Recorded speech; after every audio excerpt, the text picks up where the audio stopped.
I want to get one thing off my chest.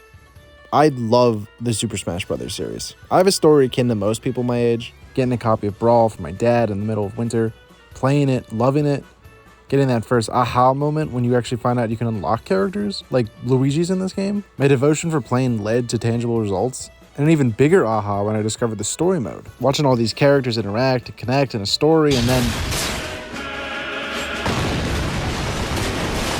hooked for life. Then, years of playing later, in 2012, I started hearing rumors online of a new game, and I did my very first internet sleuthing to find out more on my own. I think it was actually the first game or media that I actually kept up with and was looking forward to, instead of just seeing a commercial for Black and White or Galaxy 2 and going, whoa.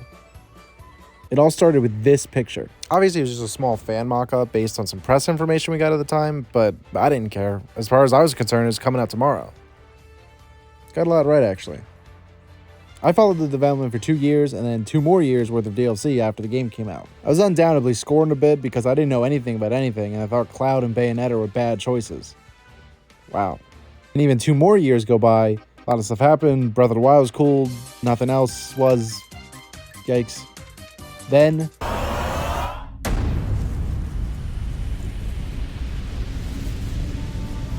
the cycle started all up again. I was 15 in 2018, so I was actively engaging in discussion this time. Not really anything public, but I voiced my thoughts and opinions. There's a wonderful set of videos going over the actual week-to-week speculation cycle because it was an absolute ride, and I really look back on it fondly. 2018 wasn't the best year for me, but this really kept me going. I had Papagenos in my veins. But back to my thoughts and opinions. I distinctly remember the characters that I predicted. Not so much the characters I wanted, since I pretty much wanted anybody, but as the game was coming out, I predicted Paper Mario, Rayman, and Pyra from that new Xenoblade game at the time. And then Dark Samus, King K. Rool, and Isabelle. Finally, Heihachi from Tekken, because I knew that he was scrapped from Smash 4, and Prince Sable as the retro rep, because every game kind of had one. As well as just voicing my side on the whole Grinch League thing, the box theory, just whether it be Incineroar and Ken, or like 9 additional characters in that final thing. But those were the ones that I kept track of. To give myself some credit, this was not that bad. 4 right and kind of 5 since I assumed Tekken would come back into development, but 3 of those were the easiest guesses ever. But my main point is that I love speculating this series. Who gets in, why they get in, what do they do, what do they represent, what isn't there and why isn't it there. Other platform fighters seemingly just grab whoever and then tell the mods of their Discord server to apologize on their behalf. No, this one had weight to it. It's been 8 years since the game released, and there is no sign of a new game, probably ever. Air Riders was amazing, that was the last game developed by the team, but I think now is the time that I want to make a Super Smash Bros. Speculation video. Sort of one of those bucket list things. But since we have nothing to go off of, and I really do not care about predictions, because the entire fan base of this game has spun itself into a black hole of 0 ideas, I swear if I see Crash Bandicoot, Waluigi, or Impa one more time, I think I'm going to just give up being a fan. So, I think I'll just keep it easy. These are the characters that I would like to see in the game. We'll do 10, just for simplicity. Maybe more. This is a weird one to start with, since it's not a new character and they have no one left to bring back. But who I want in the next Smash game is Dr. Mario. For real this time. I understand he has a legacy with the series and fans will hate to see him go, but he's one click away from being an alternate costume at this point. No. That's not what I want to see from the Dr. Mario series. Yes, series. This is going to sound crazy, but give it the Yoshi and Wario treatment by making its own franchise with its own icon. Dr. Mario is a long-standing series of unique puzzle games that hardly have any ties to the main Mario series, to the point where it's debated if this guy is even Mario, since he stands alongside the regular Mario the same way the Links do. But above all that, Dr. Mario is a puzzle series, and this character has 0 puzzle elements. His viruses don't even show up. In speculation for Smash 4 DLC, there was a leaked Dr. Mario stage. It ended up being faked, but I begged for it to be real just so he'd have something. Have him create a random segment of pills to drop on the opponent like a falling puzzle piece. If you want, you can get really crazy and attach damage multipliers to the corresponding colors and to see if you get them in the right order. And I'm well aware that he only got in because he was the easiest clone in Melee and had a game during its development. But I think if you're gonna make cuts and he somehow stays, please revamp him with an actual puzzle game representation. This could also apply to a Puyo Puyo or Panel de Pon character. Manipulating falling puzzle pieces mid-fight just sounds too fun to me. And I know all 3 of these characters are gonna get thrown in the trash the second they figure out how a Tetris character would work, but I'm still holding out hope. I have made an observation on my time on the internet, and I know most of you have too. The Smash fans are mostly men. And that went double for the games for a long time. Girls didn't start coming on the roster until the 4th game. and then kind of slowed off again for the 5th. And every time a fan takes their hand at cutting a roster down or making their own version, these are usually the first half dozen to go. Rosalina, Palutena, Corrin, Byleth, Sheik, and Zero Suit. Maybe Lucario or Ike are also thrown in too, but when they get down to it, it's pretty much just the guys left. I'm not claiming anyone does this on purpose, but I feel that having female representation is unbelievably important to a game like this. Because imagine Smash 6 comes out and it adds all your favorites. We got Shadow and Phoenix Wright and Doomguy. All these awesome picks, and you're so hyped. You invite all your friends and all their friends over to play. Everyone has their controllers. And who do I play? The idyllic Reddit-based Smash fan roster that finally gets made only has about 6 girls in a roster of 74. Peach, Zelda, Samus, Inkling, Isabelle, and Lucina. The reason all the baby characters fill the roster of Mario Kart games is for this exact reason. It's for people of all ages and groups to feel comfortable in the characters that they picked when the character select screen is going around and all the controllers are being passed. I hope this doesn't come off as preachy or anything, but there are some actual A-list, no-duh characters that would fit this criteria. I'm not adding anyone just because they're a girl. I would have added them anyway. This is probably the only Smash Bros. Video I'll ever make, so I really want to get this through to some people that these games are for everyone. I say all of this because I used to get screamed at in 2018 over this pick. Lara Croft. For a time, she was legitimately in the talks for a Mount Rushmore of gaming characters. The character's fallen off since and had a really solid reboot trilogy, but it was sort of seen as an Uncharted clone, and I get it. But Amazon got the rights, and they're pushing really hard with a TV show, some bad remasters, a full remake of the first game, and a full game in development all at the same time. I'm well aware that Amazon will botch at least a couple of these, but I can see them wanting to add a Smash inclusion as a launch point for most of this. Nintendo will probably want to steer clear of the nasty Amazon money, who will probably have their hands all over the game and dictate choices based off whatever. But if they can back off, I can't see Nintendo wanting to pass up including this industry icon.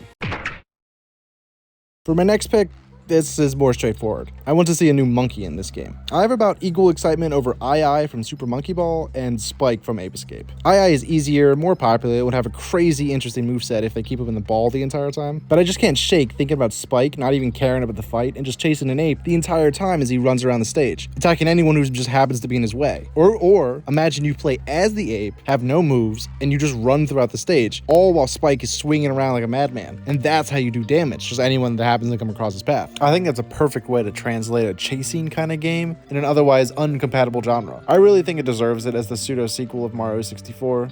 Awesome video here. Either work for me. For the sake of the list, I'll go Spike / Ape Escape route. The next character, I know what this series is. It's the Salvese, their other games. And one of their newest games that we currently know about is Rhythm Heaven Groove, or at least I think. It got announced the same day as Tomodachi Life, and we've seen that game like 3 times. I already have it pre-ordered. This one might not be coming until 2027. But who cares? Smash can't possibly be any earlier than 2028, so it'll still fall within its development. Rhythm Girl, or Yuka, I think is the best call here. She's humanoid while still having the ability to embody the whole series. Karate Joe is another popular pick, but I think it would just make people think the series is a rhythm fighter rather than just a rhythm game if all he's doing is punching. But Yuka gets the point across better. I used to be more partial to Marshall in 2018, but like, nothing about him screams music. Yuka's got a tambourine. The chorus kids. Whatever happened there? We all know the leaks and the likelihood that they were cut in 4, so the franchise getting in somehow was always on the table. Yuka works for me.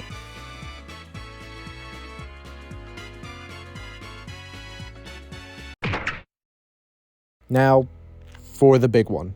The one third-party character that you think, what? There's no way they're gonna add them. They barely fit in. Snake for Brawl, Bayonetta for 4, and Joker for Ultimate. You hear it, I hear it, need I say more? I will say more.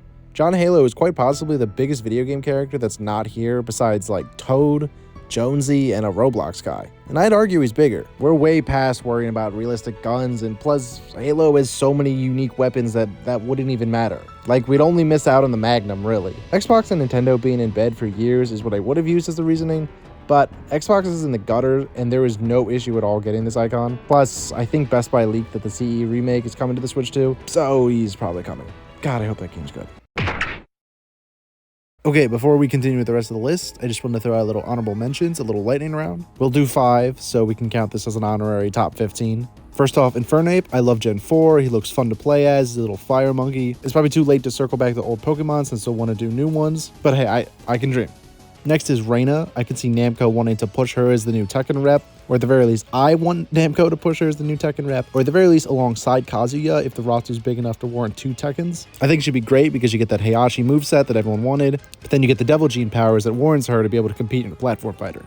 This next one, I know will never happen. I love Earthbound. I think it's a charming, beautiful game. I think Pokey would be great. I know it's Porky. I know it only makes sense to be Porky given the pig imagery in Mother 3, but I've always just said Pokey. I'm sorry. You can give him the spider legs, or you can just have him running around as a little guy.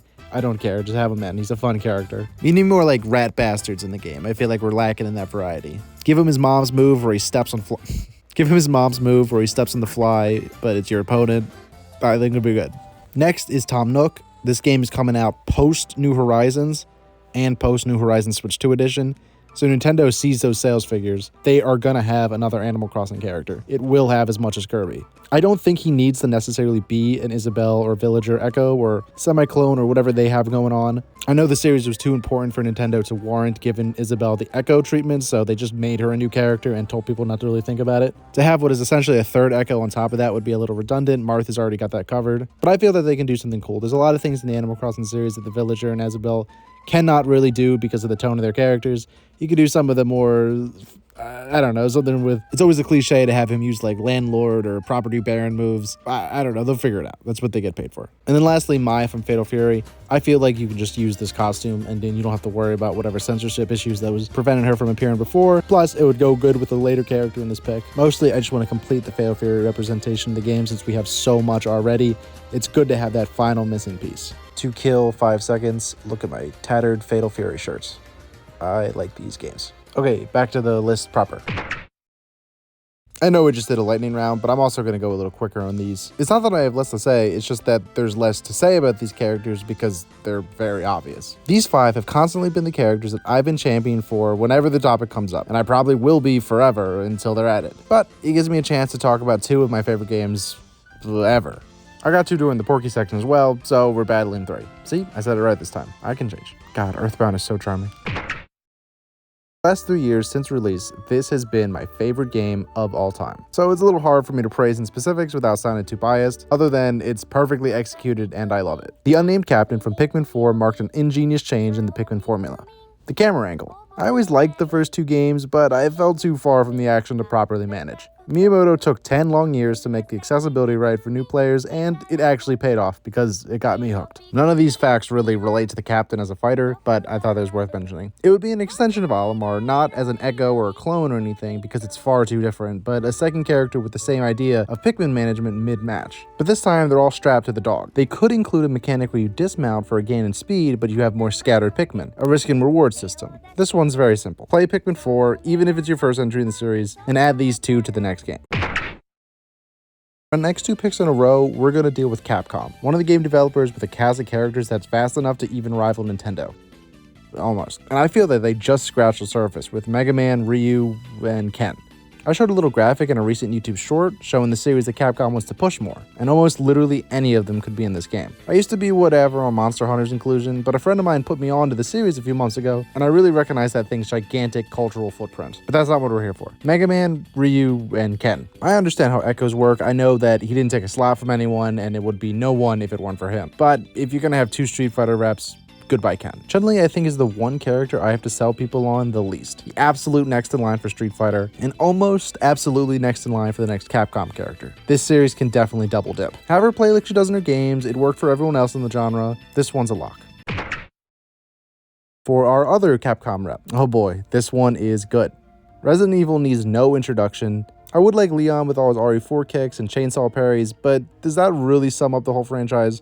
Could you even call that a horror rep? We need to get some scary stuff. Resident Evil 1's remake from 2002 might just be the most atmospheric and gorgeous game of all time, at least for me. You can do so much with pre-rendered backgrounds and structured framed camera shots. Every single shot of this game is made to perfection. This is a side tangent, but whenever Capcom uses a concept that seems outdated or past its prime, it's always the pinnacle of the medium. Just look at any of their sprite work after 3D polygons became the standard. It's gorgeous, they're at the top of their game. That's where I connect back to Jill. Marvel vs. Capcom 1 is a gorgeous game, one of my favorite fighting games next to Fighter Z, but 2 was a little muddy and ugly because it reused a lot of sprites for time saving, but I believe Jill was one of the few originals, and you can really tell. Her moveset is just genius. She's mostly just a girl with guns and agility, but throw in the zombies, have them do some of the fighting for her, while she's dodging them to still tie into the main gameplay loop. The dogs too, god, just genius all over. Use Tyrant or Nemesis as a final smash that's pursuing her, just perfect. Capcom did all the work on these two, you just gotta bring it over to Smash. Just don't dull the blues, make those colors really pop on the Star's outfit.